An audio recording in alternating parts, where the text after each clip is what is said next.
Aquí analizamos tendencias, descubrimos oportunidades y te damos las herramientas para invertir de manera informada y estratégica. Aprende sobre el negocio de bienes raíces. Giancarlo González Ascar, Radio Isla 1320 y Urbital Podcast te presentan Urbital. Bienvenidos al Urbital Podcast en Radio Isla, el espacio donde analizamos el mercado inmobiliario, la planificación urbana, las oportunidades que definen el futuro de Puerto Rico. Recuerda que puedes vernos y escucharnos en Spotify, YouTube, Apple Podcast y Google Podcast, y que también puedes descargar la aplicación, el Urbital App, para conocer los precios de propiedades en tu área y orientarte sobre cómo salir al mercado con información confiable. Hoy estoy con el licenciado Juanma Bertrán, abogado y corredor de bienes raíces de 220 Group. ¿Cómo estás, Juanma? Estamos muy bien, Giancarlo, Fernando, Iván. Un placer estar aquí con ustedes y saludos a todo Puerto Rico. Me acompaña además Iván Zavala, empresario inmobiliario, entre muchas otras cosas, amigo, inspirador. ¿Cómo estás, Iván? Gracias a Dios, muy bien. Encantado de estar aquí nuevamente con ustedes, mi hermano. Y Fernando Rodríguez, como siempre, acompañándome. ¿Cómo estás, Fernando? De lo más bien. Qué bueno. Primera noticia que quiero conversar hoy es sobre algo que ocurrió la semana pasada, que vi un artículo que Iván publicó, que me encantó que fuiste, sobre San Lorenzo, que vendieron 5 estorbos públicos en la primera subasta a viva voz en Puerto Rico sobre estorbos públicos. Se vendieron 5 propiedades, entre los 39,000 y 82,000 fue que salieron, pero se vendieron entre 41 y 104,000. Iván, ¿fuiste a esa subasta personalmente? Quise ir para que no me contaran y ver la experiencia en vivo. Ajá, pues para que me cuéntanos a nosotros cómo fue eso. Pues mira, y by the way, te enteraste porque tiré un reel en Instagram o hice una... Me enteré que fuiste porque exacto. sí. Pues lo hice porque realmente, en primer lugar, nosotros los puertorriqueños debemos a veces aprender siempre a ver el vaso lleno en vez de verlo medio vacío. Entonces, siempre los procesos, cuando tú los inicias, tienen cabidas a mejorar. O sea, claro, definitivamente. Sí, sin embargo, cuando tú estableces un precedente, tú eres el ojo público y todo el mundo va a decir su opinión a nivel positivo y a nivel negativo. Yo tengo, que enfocarme en lo positivo. En primer lugar, fue un evento transparente, un evento que se llevó a cabo de una manera muy responsable. Organizado. Totalmente organizado. Allá había gente de ética. Ellos invitaron a diferentes personas de diferentes sectores del gobierno para llevar un proceso lo más transparente posible. Yo, que conste, yo no conozco ni al alcalde ni nada. Yo fui porque yo tengo una compañía de subasta, llevamos años haciendo subasta y quería ver el proceso. Lo hicieron ellos mismos sin ningún tipo de sin compañía de subasta. Exacto. Y fue un proceso a viva voz. Los procesos a viva voz, que esto es algo que el que sabe de subasta, no todo el mundo conoce esto y les voy a dar... Hay diferentes tipos de subasta. Claro, tú tienes sobresellado, tú tienes RFP, pero esto fue un proceso a viva voz, que es como se deberían hacer los procesos porque es abierto al público y se le vende al mejor postor, ¿verdad? Obviamente, para mí, tengo que felicitarlos, tremendo proceso, y ojalá esto sirva como un precedente para todos los municipios en Puerto Rico. Sí tengo que dejarles saber algo. Siempre va a haber la persona. Recuerden que los estorbos públicos, por lo general, son propiedades que no son financiables. Son propiedades que están en un cascarón, que llevan más de 20 o 30 años en una condición que realmente es un estigma social para la propiedad. Y que no tiene baño, no tiene puertas, closets. Y que el municipio definitivamente tiene que disponer de ese activo para devolverle a la comunidad ese sitial que merece. Ahora, ¿qué ocurre? Nosotros tenemos que entender que las personas que cualifican para esto, la mayoría de esas personas dependen de ¿qué? Un financiamiento. Exacto. Entonces no voy a tener $82,000 en efectivo para comprar una propiedad cuando yo necesito de un financiamiento, ya sea FHA o Rural, donde tú me prestas el 97% o me prestas el 100% para comprar. Entonces ahí empiezan a ocurrir unas disyuntivas porque tú vas a ver que puede haber una familia que esté adquiriendo, pero puede haber también un inversionista que va a comprar la propiedad, la va a rehabilitar para venderla. Entonces ahí viene lo que la gente, ¿verdad?, empieza a llamar, mira, que hay especulación, porque entonces una propiedad que tasó $74,000 se fue en 82. Miren, lamentablemente ese es el proceso de una subasta a viva voz. Y les voy a explicar algo. Sí, porque fue el mejor postor. Fue el mejor postor. Entonces mira lo que ocurre. Cuando tú le vendes al mejor postor, hay un efecto psicosocial en el comprador. No es lo mismo que yo venda a sobresellado, que yo vengo y digo, mira, mi mejor número es este, lo tiro y si se dio no hay ningún problema y se le da al mejor postor, pero nadie sabe, nadie está tirándose a un efecto en público. Cuando tú tienes un efecto en público, muy probablemente tú vienes y yo iba a llegar a 74, pero yo llevo 80 por si acaso, y tú dices 75 y 76, y ahí viene la esposa tuya y te da por el codo y te dice, mire, no te la vas a dejar llevar. Y cuando tú vienes a ver, muchas veces la subasta se crea para exprimir el activo y sacarle lo mejor. Por eso, señores, la subasta es un proceso que es milenario. Cuando tú vas a Christie's a vender una obra, un artículo de colección o una casa, la emoción, la parte psicosocial es la misma, y eso va a crear que mucha gente pague un poquito por encima, pero no quiere decir que ese negocio le va a salir bien al inversionista. Y me explico. Por ejemplo, esa casa tasó 74. Les voy a decir algo a ustedes porque yo me dedico a esto hace más de 10 años. El costo de rehabilitación está igual o más caro que el costo de nueva construcción. Porque rehabilitar es carísimo. Primero tú tienes que, para conseguir un permiso de agua y un permiso de luz, tú tienes que ir al ORANF, tú tienes que hablar con acueducto. O sea, tú tienes que hablar a veces con el Instituto de Cultura, te coge un montón de tiempo el permiso. La realidad es que no es tan sencillo. Y segundo, si yo creo como inversionista que voy a tener un enriquecimiento incremental, o sea, que me voy a hacer rico en una casa, tienes que tener cuidado. Porque esa casa que tú estás rehabilitando corresponde a unas comparables del área. Y si yo creo que te la voy a vender en 250 mil pesos, ese comprador de 250 no es el comprador que va a comprarte en el casco urbano. O sea que, a pesar de que pueda haber una especulación, el mismo mercado va a corregir esos errores y te va a decir, Fernán, la primera te la llevaste, pero el mercado no te permitió venderle lo que creías. Y en la segunda tú vas a decir, voy a ser más conservador. O sea que va a haber un learning process de todos los primeros compradores en este evento, que se van a escocotar aquellos que crean que se van a hacer ricos, y el mismo mercado te va a corregir. Sin embargo, si yo fuera el que tuviera la ley en mi mano, fíjate, yo en lugar de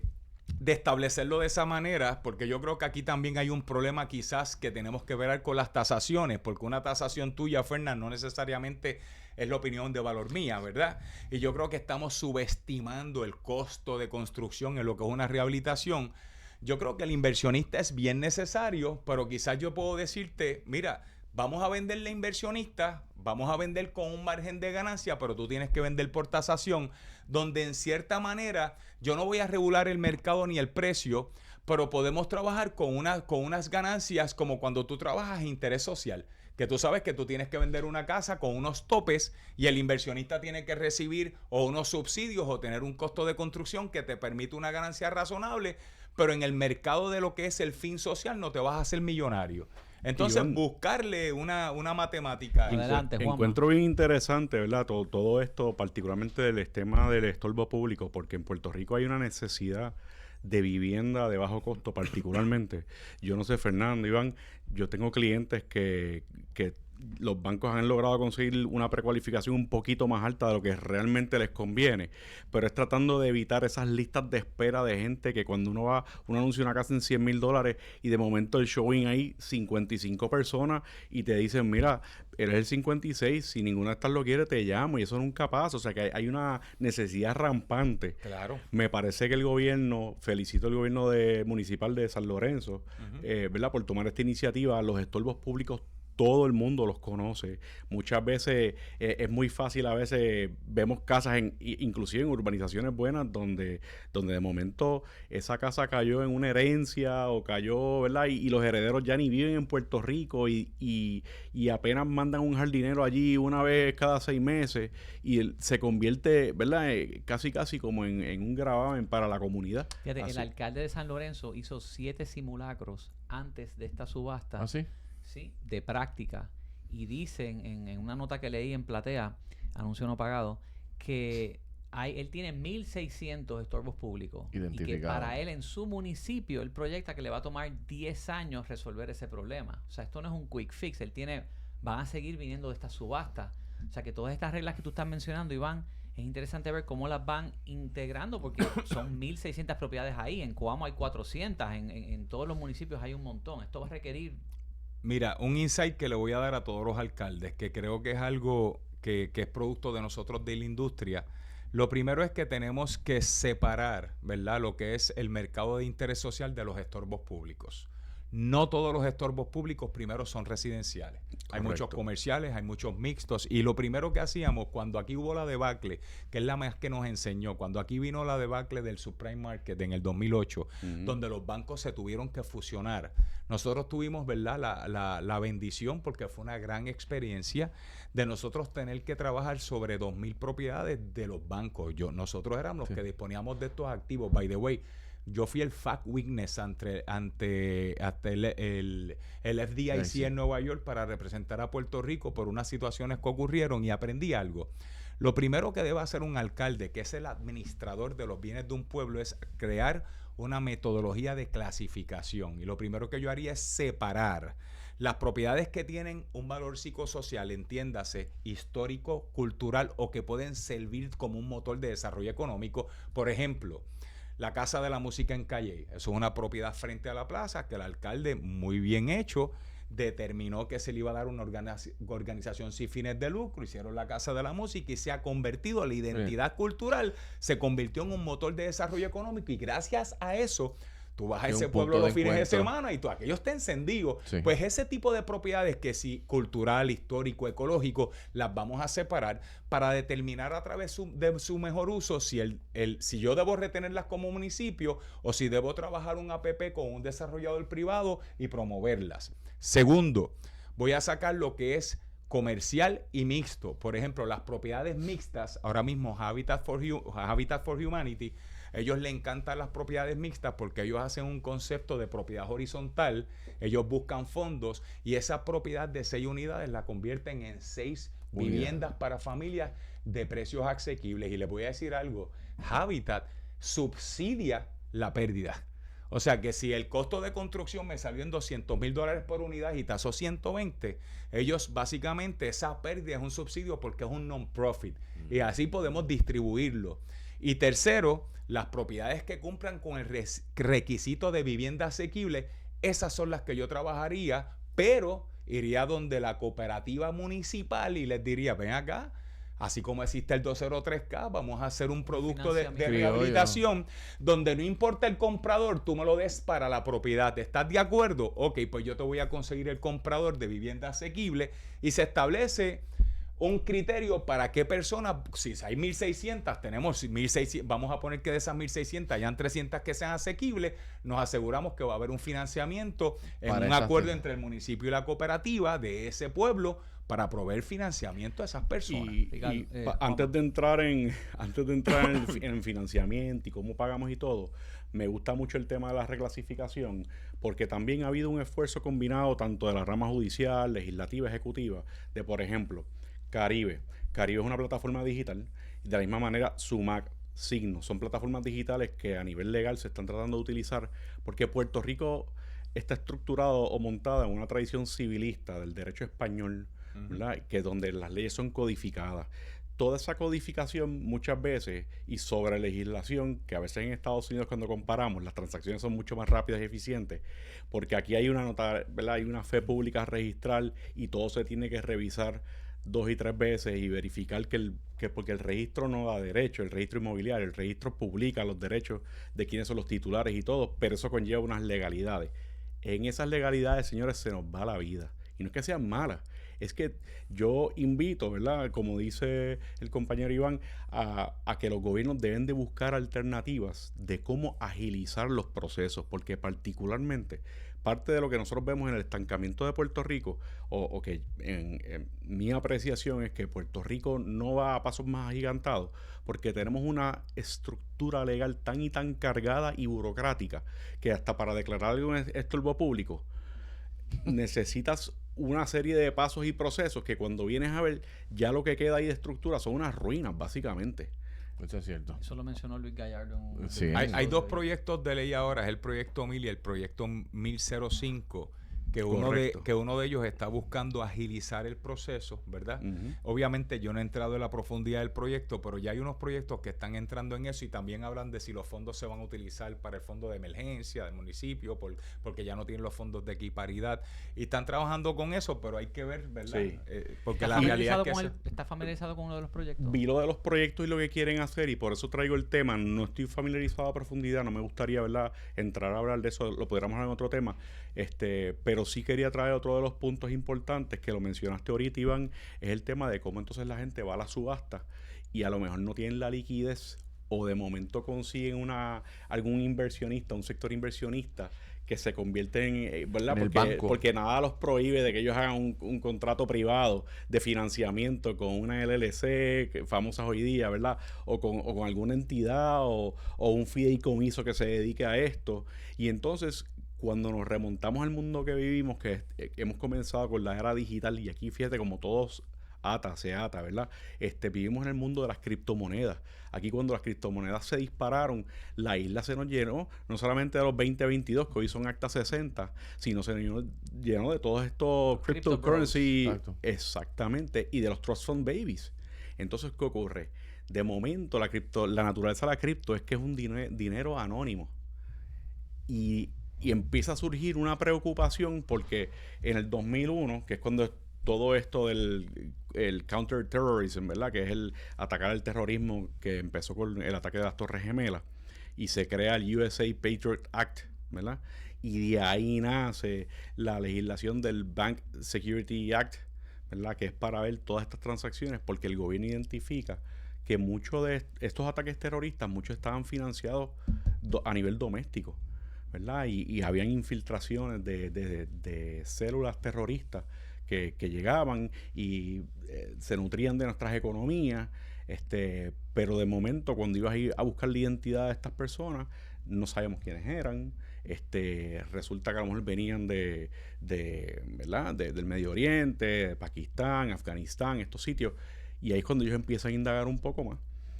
Y con la explosión de las criptomonedas, que ahora de momento no solamente las células terroristas, sino ahora de momento es todo el mundo, cualquier persona. Van a requerir más información para poder... Correcto. Exacto. Y ahí es que viene el tema que se acaba de implementar. O sea, en el 2023 empiezan, bajo la presidencia de Biden, empiezan a hablar de este tema de poder identificar realmente, porque la figura de la LLC, ¿verdad?, que es el Limited Liability Company, que está en Puerto Rico, es realmente una entidad conducto que funciona como una corporación, pero tiene un velo corporativo que protege a ese individuo que la radica, pero el beneficio es que no tienes una tributación doble como una corporación. Aquí han estado monitoreando mucho la cantidad de personas, la venta de propiedades mediante LLC. Correcto. Te pregunto, ¿tú te quedaste en la subasta hasta el final? ¿Las 5 ventas fueron individuos? ¿Alguno compró como corporación inversionista? Mira, yo estaba en la parte de arriba y la realidad es que los licitadores estaban abajo, no se veían. Yo debo asumir que había un híbrido de compradores individuales e inversionistas. Pero para terminar el tema de estorbo, tenemos que también mirar que todo casco urbano sin vivienda no es un casco urbano con identidad. Y segundo, sin un proyecto grande de rehabilitación, que tú incluyas el retail comercial, que tú incluyas lo que es la diversidad, ¿verdad?, socioeconómica, cultural, etcétera. A veces tú puedes tener, por ejemplo, que tú estabas hablando de la LLC y estábamos hablando de las criptomonedas. Puerto Rico está atrás en el tema de crear estructuras, tokenización, cooperativa, lo que sea, para que puertorriqueños nos unamos y también digamos, ¿sabes qué? Vamos a impactar esta calle en Río Piedra, vamos a unirnos a hacer un proyecto de rehabilitación y presentarle al alcalde, mira, vamos a separar la asequibilidad por estas propiedades que sirven para un retail comercial, esta propiedad que sirve para esto. Yo necesito este parking, no lo vendas porque sin este parking no tengo los permisos. También hay que pensar en el desarrollo de ese casco urbano de una manera diferente. Esas 5 propiedades que se subastaron en San Lorenzo eran en el casco urbano. Eran en el casco urbano, sí.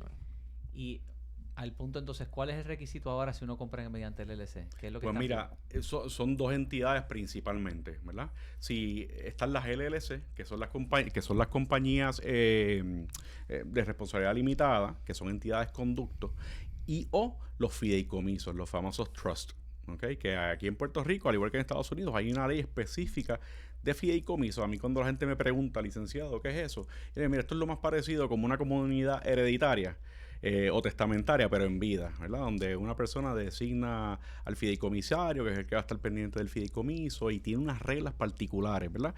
Y se rige bajo una ley especial.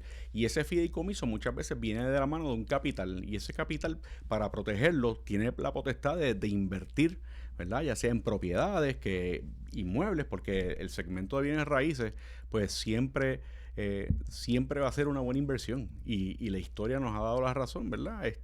Hace 20 años atrás las propiedades costaban X, hoy cuestan un poco más. Y a lo largo de la historia el segmento inmobiliario siempre ha ido en aumento, ¿verdad? Así es que los fideicomisos y las LLC tienen, cuando manejamos una compra-venta, se dice cash, ¿verdad? O por cheque de gerente, un instrumento que sea no hipotecario. Es decir, que no se le va a imponer una garantía, un gravamen inmobiliario hipotecario o en prenda a la propiedad hasta que tanto se pague ese pagaré, ¿verdad? Esa es en esencia la hipoteca, ¿verdad? La hipoteca es un gravamen que se le pone a la propiedad donde reconoce que el primer acreedor, si el que compra es el deudor y el acreedor es el que le presta los chavos, pues el primer acreedor, en caso de que ese deudor dejó de pagar, ¿a quién es el primero que le pagan? Pues esa es la hipoteca que está en primer rango. O sea, es un instrumento hipotecario que es muy común con la banca tradicional. Entonces puede sí venir un pagaré personal, que es un contrato entre partes. Aquí puede entrar una LLC a esos efectos, o simplemente la LLC la va a comprar para su beneficio. Pero fíjate que siempre hay un beneficio para el que la compra, en el sentido que ya sea que fue que le prestó el dinero a un comprador, o que la va a usar para su propio beneficio, porque la va a usar como propiedad de inversión y la va a poner a alquilar y todo. Así es que en esas dos instancias, si es una propiedad residencial, no comercial, el gobierno federal estableció en sus reglas, que las implementó el 20 de diciembre de 2004, y entrándola en vigor, este reporte que hay que hacer ahora, a partir del 1 de marzo del 2026, sepan allá afuera, a partir del 1, no es retroactivo. Si fue el 28 de febrero, no tiene que reportar, pero toda compra y venta del 1 de marzo en adelante, que se compró utilizando una entidad conducto, una LLC o un fideicomiso, y la compraventa no utilizó un banco, ¿verdad? Fue con dinero cash, en efecto, ahí el agente de cierre, el agente de bienes raíces o el notario, al final del camino, tienen que preparar un informe, y usualmente de la parte vendedora, quien recibe el dinero, debe de preparar ese informe, ¿ok? Que identifique básicamente quién es la entidad. Eso es lo que se llama, ellos le llaman un buyer. Tiene que llenar el vendedor. La parte que recibe, correcto. ¿Quién es el responsable legalmente? Legalmente, al final del día, va a ser muchas veces recae sobre el notario. Exacto. pero O sea, tú te vas a asegurar que eso ocurra en la transacción. Ustedes se pueden asegurar que todos los notarios aquí en Puerto Rico, porque aquí en Puerto Rico no hay una práctica muy común de un closing agent. Lo estábamos hablando ahorita, ¿verdad, Fernando? Básicamente eres el notario. El notario, en mi caso yo soy notario, pues me tocaría entonces asegurarme que el corredor me consigue la información. ¿Y qué es lo que tú necesitas presentar? ¿Quién es el accionista de la LLC? Pues muchas veces el accionista mayoritario, o que tenga más de un 25% en esa LLC, que pueda representar esa entidad, yo necesito la información personal de él. Okay. O sea, que antes había el agente residente y tú no Y sabías quién era el accionista. Ahora correcto. tú tienes que saber quién está Tiene detrás. que ir atado. Exacto. Vamos a pedir el seguro social patronal de la LLC y se va a pedir el accionista Para Para mayoritario. propósitos informativos, eso no significa que se está levantando el velo corporativo. No, es lo más mínimo. De hecho, esto va a una base de datos en FinCEN, que es confidencial, estrictamente confidencial. Y básicamente lo que se llena... ¿Es pública esa base de datos? No. Es confidencial. Oh. Eso se entra en un link que ellos proveen, y ahí básicamente es un informe. De hecho, me parece, yo no lo he visto porque no, la compraventa que estoy trabajando en estos días no se ha efectuado todavía, pero... Y es una compraventa comercial, que eso fue uno de los temas, que las partes decían, licenciado, hay que llenar el reporte, sí o no. Ellos decidieron que las comerciales no, porque el comercial va a reportar de otra manera. Y siempre a nivel... ¿Cómo? Sí, sabe. no entra. No se ha determinado. No se ha determinado y no Qué entran. raro. Ellos no entran en eso. En transacciones comerciales no están entrando, solamente las residenciales. De verdad. Parece que es que mi análisis es que ellos han identificado que mucho del dinero del cual no se reporta Ajá. entra por la parte residencial. Y by the way, y son transacciones en exceso de los $10,000. Una vez la transacción es igual o mayor a $10,000, hay que Desde levantar los un $10,000. de $10,000 en adelante, correcto. Esos FinCEN tienen unos conectores con el IRS, con el FBI, a medida Correcto. que alguien se meta en algún problema y investiguen, indaguen esta corporación, esta gente van a ese repositorio de Exacto. ellos para investigarte, pero no es pública, es para uso interno de law enforcement, básicamente. Correcto, actividad antiterrorista y de antilavado de dinero. Correcto. De hecho, ellos tienen una forma, que es cuando es la forma 8300, que entonces que eso es lo que se llena cuando la venta es en exceso de los $10,000. ¿Okay? By the way, siempre la banca ha existido. Sí, siempre. Por lo menos en la parte comercial, creo que Correcto. es OFAC. Cuando nosotros Sí, hacíamos sí, OFAC. siempre ha existido chequear las transacciones para verificar que el comprador no esté en la lista Exacto. de De money OFAC. laundering, de terrorismo Correcto. y todo ese tipo de cosas, pero no a ese nivel de que recaiga en, Sí. en el abogado, etcétera. De hecho, en 2024, antes de Biden terminar su término, ahí es que él presenta el famoso BOIR, que es el Beneficial Owner Information Report, ¿verdad? Beneficial Owner Information Report. Y entonces es el BOI tan famoso que cuando entró Trump, él dijo, no, yo no voy a estar persiguiendo aquí a nadie. Así es que corporaciones foráneas, después se enmendó para que fueran las corporaciones foráneas que vienen a hacer negocios en los Estados Unidos, esas corporaciones obligatorias y mandatoriamente tienen que someter Esa ese información. informe de quién es el beneficiario de la actividad económica de esa entidad. Ok. Eso no debe tener ningún problema. O sea, el beneficio de una LLC, primero es la responsabilidad. Segundo, por ejemplo, en mi caso, que yo nací en los Estados Unidos, si yo fallezco y yo tengo unas propiedades, todo el que nació fuera de Puerto Rico tiene un tratamiento de herencia diferente hacia una LLC, por ejemplo. Exacto. Si es en tu carácter personal, si no lo es. También tienes la cuestión del beneficio de que si tú respondes en carácter personal, responde la otra. Más la LLC es un instrumento negociable. Muchas veces se compra una propiedad que tú creas esa LLC con el fin único de que sea el dueño de esa propiedad y no necesariamente tienes que vender la propiedad. Puedes vender las acciones de la Exacto. LLC y sencillamente la persona pues entonces Adquiere la corporación. adquiere la Aquí, corporación. que es un fenómeno que ha estado pasando, ¿verdad? En Puerto Rico hay personas y en Estados Unidos lo hacen. Es muy Esa venta común. no sale en el registro de la propiedad. No se reporta porque para los efectos no hubo un cambio de titularidad Correcto. sobre la propiedad. Sí hubo un cambio en el ownership, ¿verdad? De las Y acciones. ahí entonces sí habría que posiblemente A nivel radicar. contable. Por eso es que cuando vamos a la transacción entonces venta cash, si hubo un cambio del ownership, hay que reportarlo en este informe. Por lo ¿verdad? menos Hacienda entiendo que se le reporta por si hay una ganancia. Sí, correcto. Lo que pasa de es que ahí capital entonces el en la registro de la acción. propiedad deja de cobrar los gastos de inscripción, lo que serían los sellos de esa escritura, porque ya es una transacción privada. Pero para efectos de si fuera una compra y venta cash, igual si hubiera un banco de por medio, el banco te va a pedir toda esa información. ¿Quién es el Claro. beneficiario de la LLC? ¿Ves? Y ya por eso es que lo están pidiendo cuando sea cash, porque el banco ya no es un agente intermediario que exige toda esa información clave. Y entonces, pues de momento es importante poder saber el tracto. Lo que se está buscando es el origen de ese dinero. Y más las ventas en efectivo. Exacto. por ahí Porque es como que el va banco todo. hace Exacto. su diligencia, no hay problema. Las ventas en efectivo, el notario tiene que hacerla. Y de hecho le Bueno. pone una carga al realtor, ¿verdad? O al corredor de También. bienes raíces que tiene que entonces notificarle eso a sus clientes. A menos que entonces ahora, por lo menos aquí en Puerto Rico, cobre auge la figura del closing agent.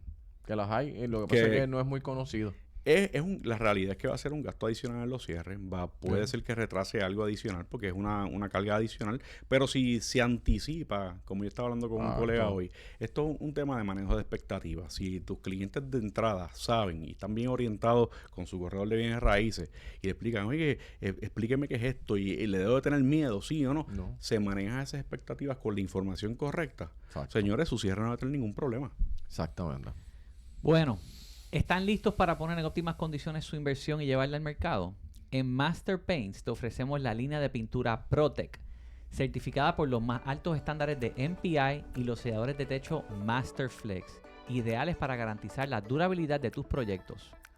Con nuestros productos desarrollados en Puerto Rico podrás asegurar un proyecto de calidad. Confía en los productos Master y garantízale a tus clientes durabilidad tanto en pintura como en el sellado de techos. Visítanos en nuestras tiendas alrededor de toda la isla o llámanos al 939-292-9172 para que coordines tu entrega al proyecto y comiences a recibir un servicio preferencial. 939-292-9172. Master, contigo en cada proyecto de principio a fin. ¡Regresamos!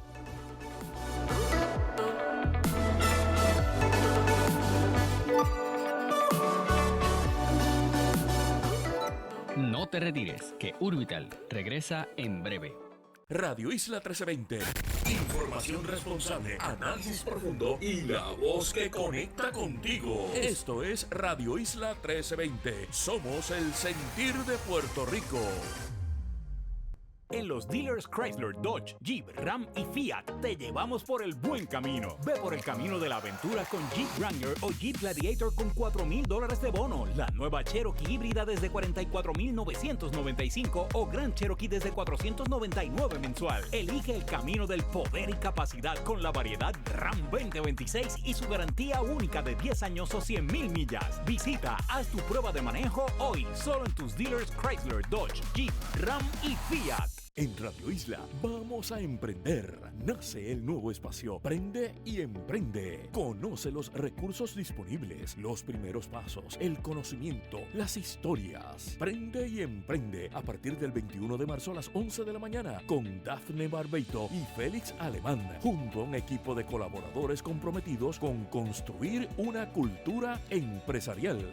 Prende y Emprende, sábados 11 de la mañana por Radio Isla 1320 y todas sus plataformas digitales. Conéctate, aprende y emprende. Aquí nadie es objetivo, pero tampoco hacemos ranteos para buscar likes, ni estamos pendientes a lo que otros hacen. Política, farándula, noticias y hasta una que otra bobería del día, ¿por qué no? Al final del día, esto no es para complacer a nadie, es para decir las cosas como son. Puestos para la mañana, de lunes a viernes a las 8 de la mañana, en vivo desde el estudio ATH Móvil by Evertech, solo por Radio Isla 1320. Somos el sentir de Puerto Rico. Radio Isla 1320, llevando el mejor contenido a todas partes. Nos escuchas por el 1460 AM en San Sebastián, 850 AM en Aguadilla, 1120 AM en Arecibo y por el 1240 AM en Humacao. Radio Isla 1320, somos el sentir de Puerto Rico. No rompas la cadena. Mantente conectado a Radio Isla 1320. El sentir de Puerto Rico. En tiempos de incertidumbre económica, la información correcta no es un lujo, es una necesidad. Radio Isla 1320 te trae Seguros y Finanzas, un programa dedicado a orientarte sobre cómo proteger lo que tienes, cómo entender el mercado y cómo tomar decisiones con confianza. Seguros y Finanzas, con el periodista José Enrique Maldonado Marrero, todos los lunes a las 6 de la tarde por Radio Isla 1320. Somos el sentir de Puerto Rico. Acceder a tu programación favorita es más fácil que nunca. Búscanos en tu plataforma de podcast favorita y escucha el podcast de Pa'lante con Aela para que te enteres de todo el contenido que Radio Isla 1320 tiene para ti. Y si te perdiste de tu programa favorito, tranquilo, búscanos en radioisla.tv y Radio Isla Móvil y mantente al día con tu programa favorito. Radio Isla 1320, somos el sentir de Puerto Rico. Radio Ley 1080M en Calley, la emisora líder en la montaña. Sintoniza el 1080 para enterarte de las últimas noticias. Llueva, truene o relampaguee, el 1080M está contigo. Por eso somos el sentir de Puerto Rico. Las noticias que marcaron la semana, análisis y entrevistas que no puedes perderte. Prepárate para estar informado, actualizado y listo para lo que viene. Soy Damari Suárez y te espero todos los sábados a las 4 de la tarde en Lo que Cuenta. Lo que Cuenta, todos los sábados a las 4 de la tarde por Radio Isla 1320. Somos el sentir de Puerto Rico. Radio Isla 1320, la cadena noticiosa más poderosa en todo el país. Nos conectamos contigo en cualquier parte, sin importar dónde vayas. Te llevamos la noticia primero. Radio Isla 1320, somos el sentir de Puerto Rico. Hay una diferencia entre el gusto y la pasión por el deporte. Porque para ser un apasionado se va más allá del juego. Acuerdos, negocios, entrevistas y análisis. Todo se cubre en el Front Office con Jesús Cruz Arce. Solo por Radio Isla 1320. Somos el sentir de Puerto Rico. Sé parte y comenta sobre la noticia en vivo. Búscanos en Facebook como Radio Isla TV y síguenos para que sin importar dónde estés, te enteres de la noticia primero con Radio Isla 1320, el sentir de Puerto Rico. Las historias más completas, el análisis más profundo, los escuchas en Radio Isla 1320. Somos el sentir de Puerto Rico. Sigue aprendiendo e invirtiendo. Esto es Urbital, con su moderador Giancarlo González.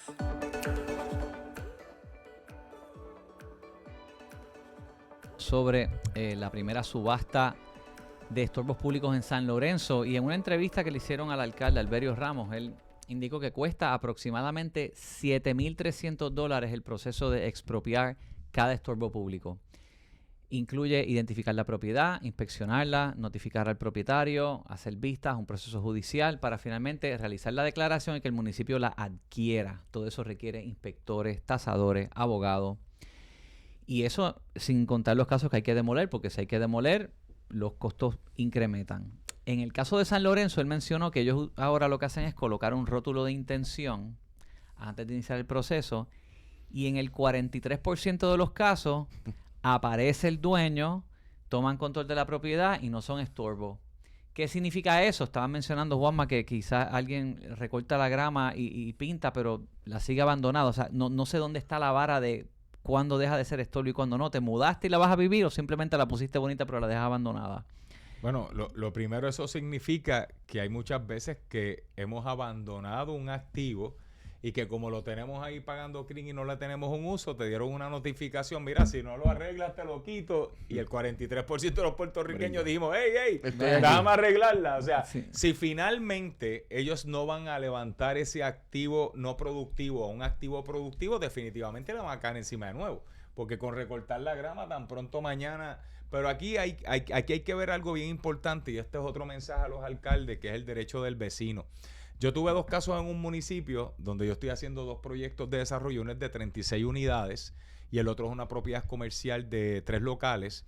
Y el de 36 unidades yo estoy blanqueado básicamente con 5 estorbos públicos, de los cuales 4 son hospitalillos de drogodependientes. Cada vez que nosotros vamos a comenzar un proceso de rehabilitación, pues obviamente nos rompen los cristales, nos rompen las cosas. Entonces y obviamente tu propiedad siempre se abandona un poco porque la grama le crece, etcétera. Y nos pusieron una notificación en el municipio. Yo fui al municipio cortésmente y le digo, mira, es que aquí hay un problema.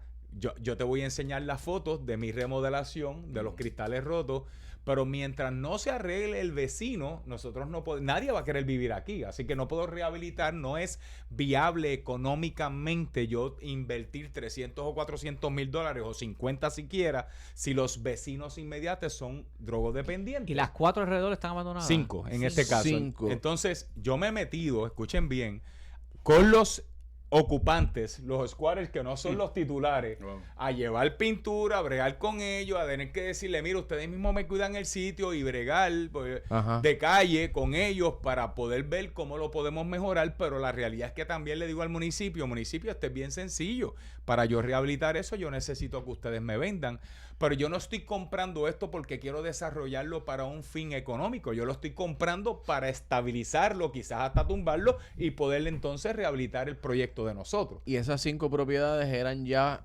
dueñas del municipio? No, ¿O esas todavía? 5 propiedades son privadas, tienen squatters y ahora van a entrar en un proceso. Entonces, mira qué interesante. Quien más le interesa que se rehabilite el estorbo es el vecino. Porque el vecino te va a decir, ven acá, pero tú me estás pidiendo a mí meter chavos aquí cuando... O sea, que tenemos que ser conscientes en que si tú le pides rehabilitar a alguien un activo, el vecino está en igual de condiciones, vamos a asegurarnos que el vecino tenga el mismo mandato que te le estás dando a ti. No puede haber un proceso más rápido que el otro, ni primero, tiene que ser un proceso simultáneo. Y sino que el vecino que está dispuesto a rehabilitar, si no aparece nadie, le den la oportunidad. Porque ahí gana más patio, ahí hace su proyecto más viable, ahí se asegura que su inversión, porque el otro que compró dijo que lo va a hacer y no lo hace. O sea que hay una disyuntiva que definitivamente se van a ir aprendiendo en el camino, pero ahí tienes otro hecho que está ocurriendo.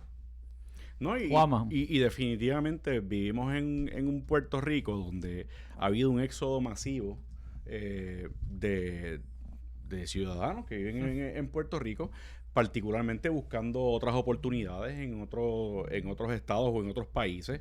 Estuvimos hablando de Costa Rica y me gustaría hablar de eso ahorita un poquito, si quieres tocarlo. Claro. Pero el tema, Giancarlo, es que se nos está yendo la gente. Muchas de estas propiedades, vamos a llevarlo a la propiedad como tal, a lo mejor era del abuelito que falleció y guess what? Todos esos, ahora esa comunidad hereditaria a lo mejor ya no está en Puerto Rico. A lo mejor ya está en Tampa, en Texas, en Panamá. Que el 70% son situaciones así. Correcto. Entonces, lo que estábamos... Sí. Y nos crea un disloque para efectos registrales, porque está bien, porque el registro parte de algo que se llama el tracto sucesivo, ¿verdad? Y eso es bien importante para garantizar la titularidad correcta de cada propiedad. Si don Paco fallece, y todos los que le siguen a don Paco, que es parte de esa línea de tracto sucesivo correcta, no reclaman la propiedad. Hay que levantar el expediente de dominio. Exacto. Pues mira, el expediente de dominio... Y te puede costar 10,000 pesos. No es un expediente de dominio, porque el expediente de dominio es una herramienta que tenemos cuando la propiedad no aparece en el registro inmobiliario, ¿verdad? Y entonces ya llevamos ese expediente de dominio, que es un expediente porque literalmente recopila una serie de información que data y certifica la titularidad de quien lo solicita, y a su vez solicita, ¿verdad?, una mensura, que se delimiten cuáles son los lindes de la propiedad y que se certifique tanto por él como por el vecino y por el agrimensor que en efecto quien dice ser el titular de esa propiedad es quien es. Y una propiedad que no está en el registro. Y se le pide al tribunal entonces que el tribunal emita una resolución o sentencia a los efectos de que se reconozca la descripción registral nueva y se proceda con una inmatriculación, ¿verdad? Que es la creación de una finca nueva con un número nuevo y todo dentro del registro, y ahí se registra como tal. Pero lo que necesitaríamos sería entonces declarar quién es el titular en efecto, y para eso sería una acción de adquisición prescriptiva, o lo que se conoce como una usucapión, ¿verdad? Que hay unos elementos que pacífica, pública, sin interrupción y en concepto de dueño ha vivido y ha disfrutado del dominio de esa propiedad y ha hecho actos de esa naturaleza. Y lo que el registrador va a buscar es básicamente eso. Él va a buscar no. ¿Quién es el titular? ¿Era don Paco? ¿Quién le sigue a don Paco? Era Fernandito con Carmencita. ¿Dónde están ellos? Mira, no sabemos. Se murieron. ¿Y dónde están los hijos de Fernandito y Carmencita? No sabemos. Están en Estados Unidos. Ahora tenemos un problema, porque tenemos un problema en el tracto. Exacto. Y ahora no tenemos quién nos valide quién es el titular real. Y esto a mí como abogado me ha pasado y lo he encontrado al sol de hoy más que nunca. Y entonces una de las alternativas a veces es más fácil, antes de tratar a veces pasa que de momento don Paco era conocido como Paquitín y sale en el registro demográfico como don Eusebio, porque aquí a veces estas cosas pasan, que tienen 5 nombres distintos, y ahora el tribunal me dice, espérate. En esa declaratoria de heredero me tienes que clarificar este tracto. Y de momento, señores, podemos estar años. Y te voy a decir algo, licenciado. Yo me estoy riendo mientras tú hablas, porque uno que está en la calle todo el tiempo, yo a veces pienso que el puertorriqueño es tan y tan jaibo. O sea, mira. Creativo. Creativo, porque cuando el puertorriqueño sabe que no hay un titular que aparezca porque la propiedad lleva años, tú sabes lo que ocurre en muchas ocasiones. Lo ocupa. Una vez lo ocupa, de alguna manera consigue luz y agua, y ¿quién lo saca? Escúchame, si tú no eres titular, ¿cómo tú lo sacas? Correcto. ¿Quién puede declamar ahí un desahucio? Nadie.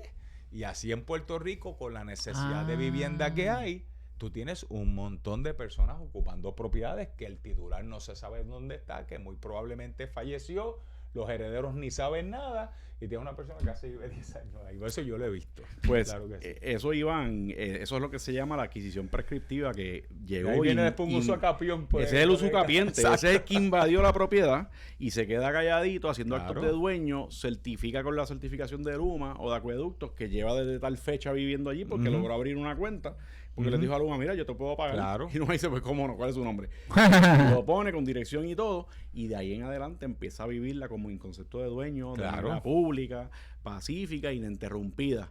Ahora, no todo está perdido. Si usted es un titular que de momento tiene esa situación, sepa que tiene lo que se llama una acción reivindicatoria, donde usted va a reivindicar su título. ¿Ok? Y usted tiene 30 años para llevarla.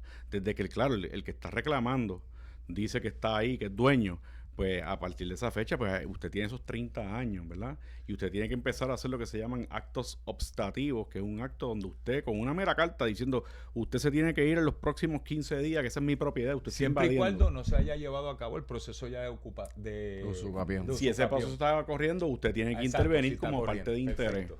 ¿verdad? Y lo otro es que tampoco, si hay una persona que está de una manera pacífica, viviendo una propiedad en concepto de dueño, usted no puede ir y sacarlo por la fuerza, porque ahora mismo esa persona está en el uso y disfrute de Como la está, como posesión. está pasando en España, que tienen ahí Los hasta una ocupa. serie los ocupa. Que están- Exactamente. Como no lo sacan, pues tienen los ocupas para ver cómo lo Sí, hacen. pero entonces Claro. la orejita es, señores, para eso están los tribunales. ¿Ok? Porque usted no se puede tomar la ley en las manos, que es lo de Claro, aquí. Esto claro. no es el Wild Wild West, ¿verdad? Ni la ley del castillo le va a aplicar, porque usted no estaba residiendo ahí cuando esa persona empezó a usar y disfrutar la Y propiedad. y Lo que ahora pasa es una que a veces las leyes pueden resultar prohibitivas para el titular reclamar también de vuelta sus prohibitiva derechos. y ver si en efecto se está cumpliendo la ley de desahucios, que muchas veces se dice que es un tiempo y a veces el inquilino, mira que tengo esto de agua, tengo este problema, y cuando tú vienes a ver los procesos se extienden, que tú dices, mira, no es costo efectivo, no lo puedo hacer. Hay que ser bien cauteloso, porque Claro. de la misma, o sea, aunque el titular daría la impresión de que está descubierto y que no puede entrar y sacarlo porque esa es su casa, pues la realidad es que ha pasado con ese titular que permitió que entraran unas personas a invadir su propiedad y no dijo nada. A tal nivel que esa persona trajo su cama, su almohada, su nevera, su microondas y está viviendo ahí. O sea que si ahora de momento, porque llegué de Texas y quiero reclamar, o llegué de sabe Dios dónde, y quiero reclamar mi propiedad, porque te enteraste que era de Don Paco, tu abuelito, pues entonces, pues hay unos canales, ¿verdad? Porque el gobierno de Puerto Rico y la ley quiere también proteger a sus ciudadanos. Claro. Y decir, el tribunal no sabe de quién es la propiedad, pues pasa hasta el tribunal, pues pruébenmelo. Tengo otro tema que no quiero que, Adelante. que nos vayamos sin él tocarlo, y es el reportaje que salió de la Junta de Supervisión Fiscal, que mencionan que Puerto Rico podría perder cerca de 1/5 parte de su población en un plazo aproximado de 25 años.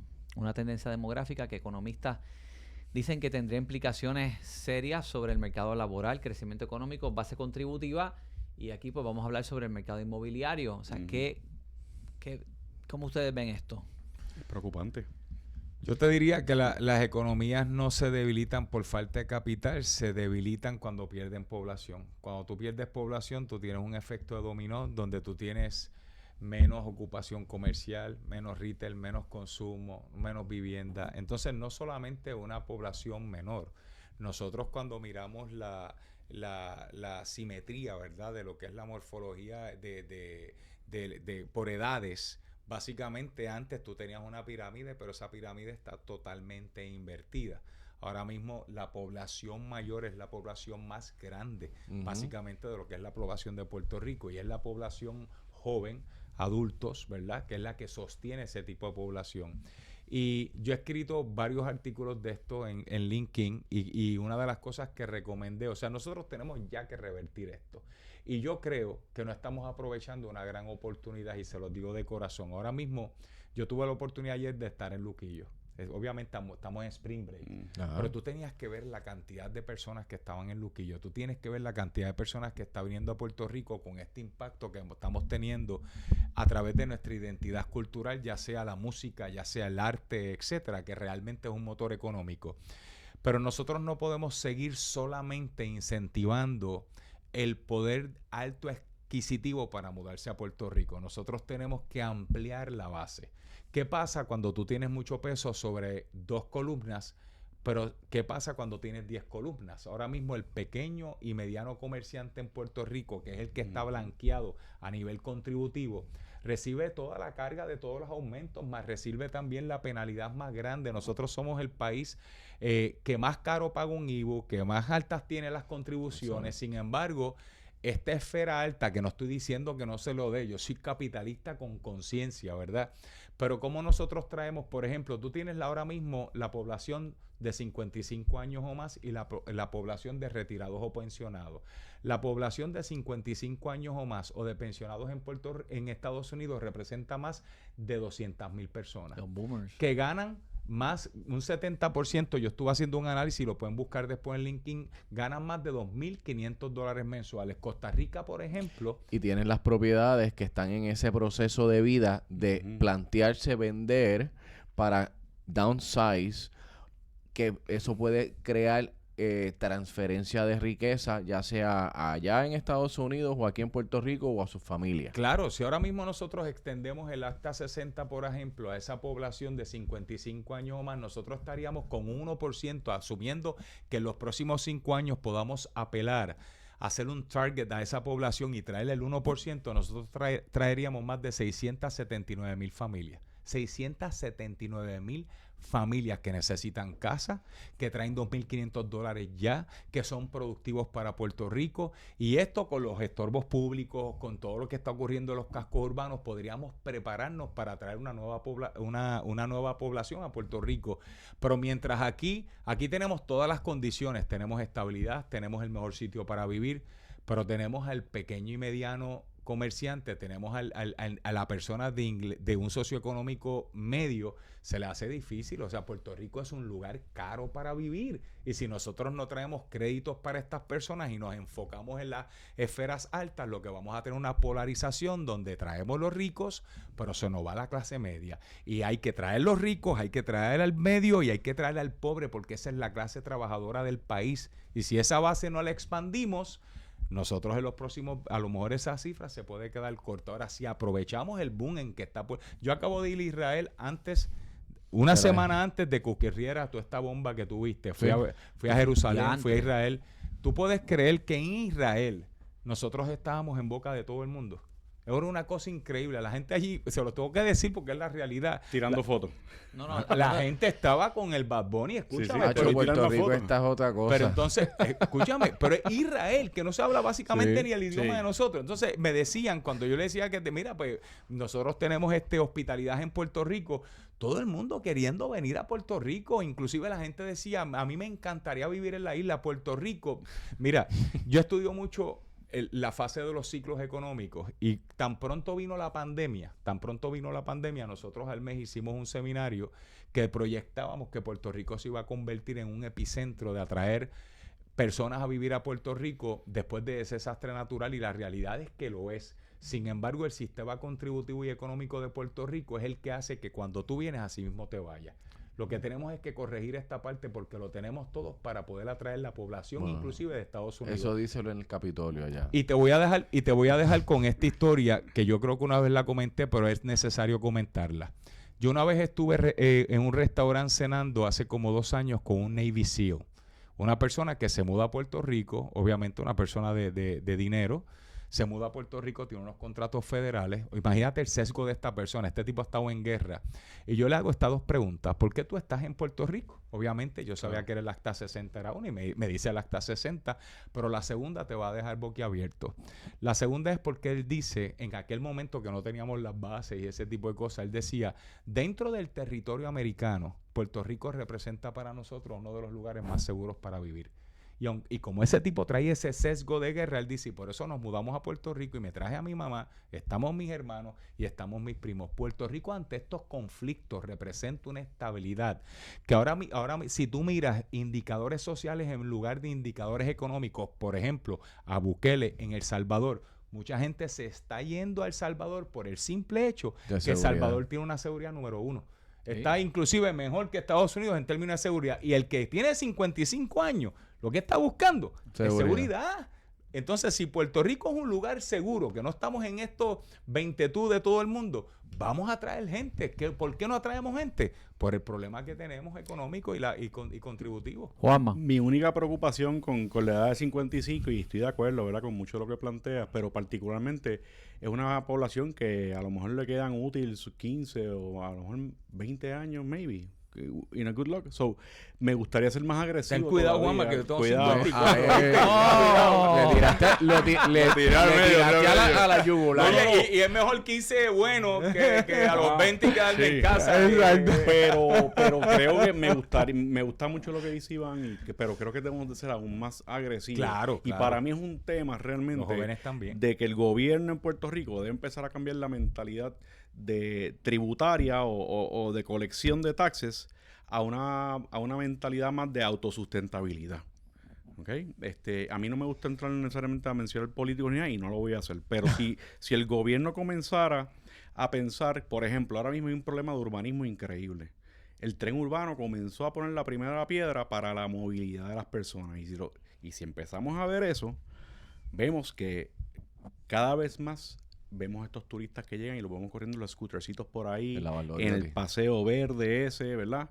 Porque hay una necesidad Un problema de movilidad, urbana. definitivamente. Okay. So, hay que enfocarnos en la infraestructura a nivel de inmobiliaria, y tenemos que, if you build it, they will come. Si lo construyes, van a venir y lo van a utilizar.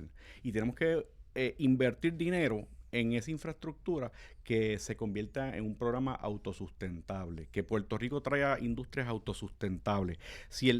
A mí me sorprende que Puerto Rico, una de las primeras industrias que debe de tener es el turismo. No solamente deportivo, como está pasando, ¿verdad?, con el Inland Bison, sino también a nivel médico, entre otros, ¿verdad?, sectores del turismo. Han habido ciertos juntes precisamente para el futuro del tren y de la transportación colectiva que ATI estaba evaluando las posibilidades que tenemos, ya sea hacer un bus rapid transit desde Sagrado hasta el Viejo San Juan, o qué otras alternativas hay.